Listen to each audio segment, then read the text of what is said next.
Kedu? Ọ dị mma. Ije echezina uche maka isi gị.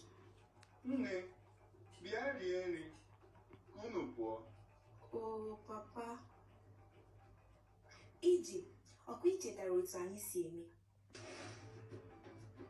Obi, biko hapụ m aka. Mama sị gị bịa rie nri. Ọkwa akwa na achịcha. O, ana m abịa.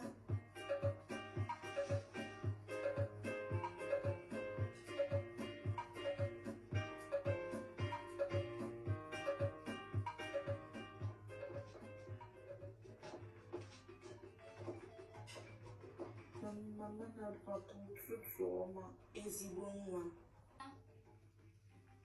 Obinna, gịnị mere iji eti mkpu? Iji akpọteghị m n'ụtụtụ a. Ọ na ichetara ihe anyị kwuru ụnyaahụ? Ọ eziokwu. Tata bụ ụbọchị ọ na-eji ikpe isi ya. Ewo. Biko, jee chọta ya n'elu ka anyị rie nri.